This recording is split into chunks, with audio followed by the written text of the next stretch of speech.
ज्या मुलीचा मृत्यू झाला त्या मुलीचा मृत्यू हा विषारी औषध प्राशन केल्यामुळे नाही, तर विषारी इंजेक्शन मुळे झाला. कसं शक्य आहे? हे मी नाही, पोस्टमॉर्टमचे रिपोर्ट झाले.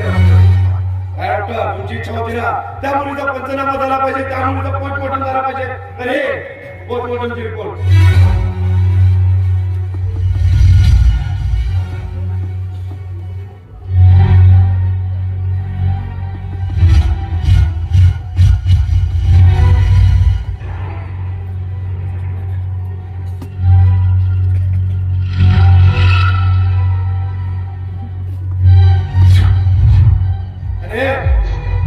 तुमच्या घराचा आणि तुमच्या हॉस्पिटलचा सर्च वॉरंट.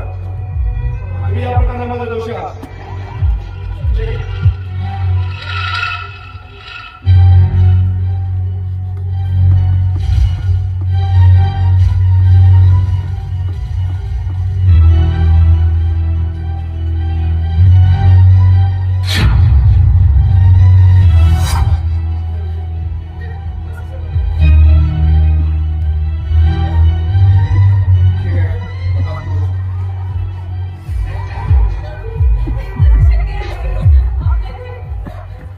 आपल्या विरोधात कोणीतरी दिलेली पूर्वी तक्रार आहे. आपल्याला विश्वासाचं कोणाचं तरी करत आहे, पण तू घाबरतोस कशाला? तर आपण कधी कोणाचं वाईट केलं नाही, वाईट औषधीचा उपयोग केला नाही, मग घाबरण्याचं कारण काय आहे? त्यांना त्यांचं काम करून घ्या. ते हॉस्पिटलची तपासणी करत आहेत. त्यांना काय समजणार आहे आपल्या हॉस्पिटलमध्ये? तेव्हा तू घाबरू नको. आतमध्ये जे कपाट आहे ते दवाखान्याच्या चाव्याकडे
तुमच्या हॉस्पिटलमध्ये काय करत आहे? तुमच्या हॉस्पिटलच्या कपाट लॉक आहे, त्याची चावी तुमच्याकडे आहे. आम्हाला फक्त संशय होता, पण या औषधामुळे तुम्ही खरेच कुठे ना कुठे दोषी आहात हा संशय आमचा दाट होतोय. आणि म्हणून मी तुम्हाला अरेस्ट करतो. डॉक्टर रवे, यू आर अंडर अरेस्ट.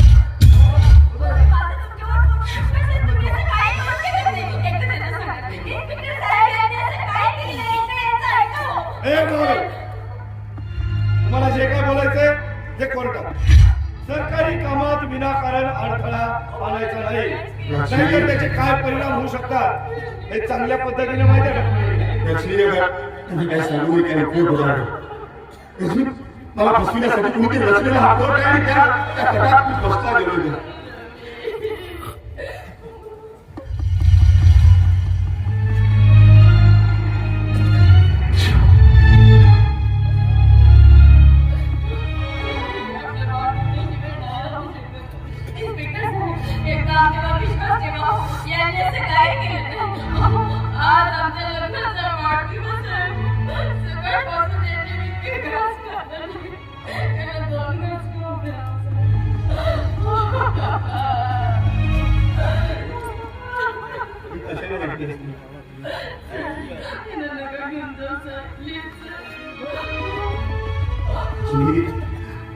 काही उपयोग होणार नाही.